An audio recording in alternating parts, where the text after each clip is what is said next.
Hi friend, welcome to exam solution news. তো বন্ধুরা, upper primary প্রশিক্ষণপ্রাপ্ত ট্রেড পাসদের জন্য সুখবর। তো আপার প্রাইমারি এই বিষয়টি আলোচনা করার পূর্বে আপনাদের কাছে বিশেষ রিকোয়েস্ট, আমার চ্যানেলে যদি প্রথম হয়ে থাকেন বা আমার চ্যানেলটিকে যদি সাবস্ক্রাইব করে না থাকেন তো অবশ্যই আমার চ্যানেলটিকে সাবস্ক্রাইব করে বেল আইকন প্রেস করুন।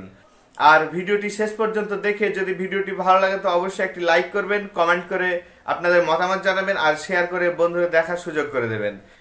তো বন্ধুরা, আপনারা জানেন যে আপার প্রাইমারি সেকেন্ড ফেজ ভেরিফিকেশনে অনেক অপ্রশিক্ষিত অর্থাৎ নন ট্রেন্ড প্রার্থী ডাক পেয়েছে। এই নিয়ে একটি জটিলতা সৃষ্টি হয় এবং অনেক প্রশিক্ষণপ্রাপ্ত আপার প্রাইমারি ট্রেড পাস প্রার্থী আছে যারা হাইকোর্টে একটি মামলা করেছিল যেখানে বহু প্রশিক্ষণপ্রাপ্ত প্রার্থী থাকা সত্ত্বেও কিভাবে নন ট্রেন্ডরা আপার প্রাইমারি সেকেন্ড ফেজ ভেরিফিকেশনের সুযোগ পায়।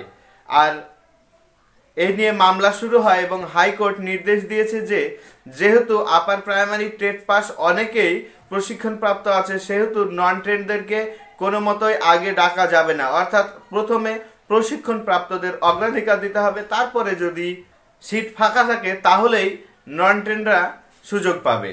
আর এক্ষেত্রে পুরোটাই উল্টো হয়ে গিয়েছিল। সেকেন্ড ফেজ ভেরিফিকেশনে দেখা গিয়েছে যে বহু নন ট্রেন্ড আপার প্রাইমারি প্রার্থী সুযোগ পেয়ে গিয়েছে। আর এই মামলার রায় ঘোষণা করেছে হাইকোর্ট যে প্রথমে ট্রেনিং প্রাপ্তদের অগ্রাধিকার দিতে হবে, তারপরে নন ট্রেন্ডদেরকে ডাকা হবে।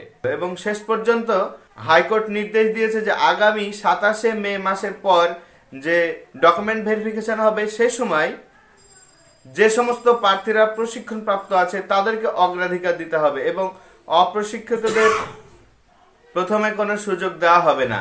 তো আমি মনে করি আপার প্রাইমারি যে সমস্ত ট্রেনিং প্রাপ্ত প্রার্থী আছে তাদের জন্য এটি একটি সুখবর। আপনারা আগে অগ্রাধিকার পাবেন, তারপরে অপ্রশিক্ষিত অর্থাৎ নন ট্রেন্ডরা সুযোগ পাবে। তো বন্ধুরা, এই ছিল আজকের আলোচনা। যদি ভিডিওটি ভালো লাগে তো অবশ্যই একটি লাইক করবেন, কমেন্ট করবেন এবং শেয়ার করে বন্ধুদের দেখার সুযোগ করে দেবেন। আর আমার চ্যানেলে নতুন নতুন ভিডিওগুলি পাওয়ার জন্য অবশ্যই আমার চ্যানেলটিকে সাবস্ক্রাইব করে বেল আইকন প্রেস করবেন। ধন্যবাদ।